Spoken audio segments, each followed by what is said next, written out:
If you are feeling invisible right now, if you feel like the universe has put you on a shelf while everyone else gets picked, then you need to hear this story until the very end. Because what happens in the next few minutes might just change the way you see yourself and the way you believe in love. If you are feeling invisible right now, if you feel like the universe has put you on a shelf, then you need to hear this story until the very end. Because what happens in the next few minutes might just change the way you see yourself and the way you believe in love. Please hit that like button right now if you believe that true love finds its way to those who wait. And if you haven't already, please subscribe to our channel for stories that touch your heart and restore your faith in humanity. We have so many incredible stories waiting for you. The restaurant was loud, filled with the clinking of silverware against porcelain and the low hum of conversations that didn't matter to anyone but the people having them. But for Elena, the noise was just a backdrop to the deafening silence sitting across from her. She sat at a small table for two, her hands wrapped tightly around a glass of water that was sweating onto the white tablecloth. Across from her sat Mark, a man in his late 30s with a receding hairline and a smile that didn't quite reach his eyes. He was the latest in a long line of blind dates, setups by well-meaning friends who promised, "He's great, you'll really like him." Elena had tried to keep an open mind.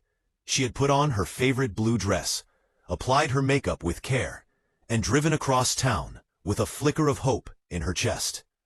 But as the date progressed, that flicker was being snuffed out, second by second. Mark was checking his phone, again. "Sorry," he mumbled, not looking up.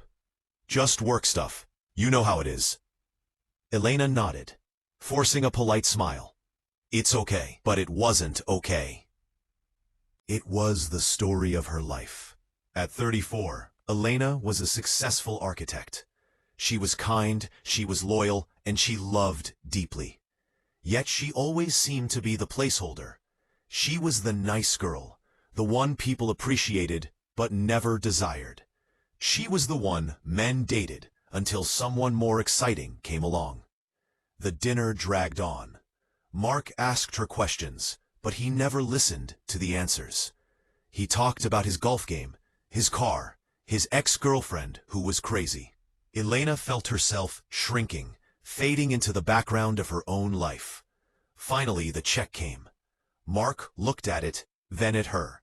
There was a pause that lasted only a second, but to Elena, it felt like an hour. It was the pause where a gentleman would say, "I've got this," or even, "Let's split it." But Mark just stared. Elena sighed, the sound barely audible. She reached for her purse. "I can get it," she whispered. Mark didn't argue. He leaned back, relieved. "That'd be great, thanks. Next time, I'll get it." "There won't be a next time," Elena fought.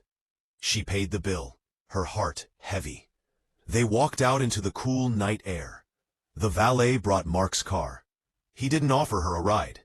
He just gave her a quick, awkward wave. "See you around, Elena." "Bye, Mark." She stood on the sidewalk alone, the city lights blurring through the tears she refused to let fall. She hugged her coat tighter around herself. The wind bit at her cheeks. She looked up at the skyscrapers, at the millions of windows lit up with lives being lived, loves being shared. And that's when she whispered it. It was so quiet, only the wind could hear it. "No one ever chooses me."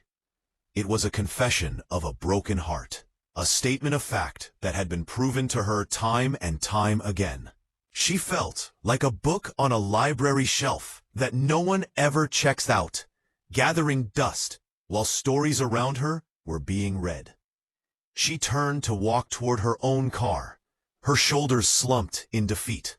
She just wanted to go home, put on sweatpants, and forget this night existed. But she wasn't as alone as she thought. Sitting on a bench just a few feet away, hidden in the shadows of the restaurant's awning, was a man.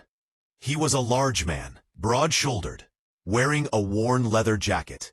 He had been sitting there the whole time, waiting for his own ride. He had heard the exchange at the curb. He had seen the look on Mark's face, and he had heard the whisper. This was Marcus. Marcus was 42 years old. He was a single father to a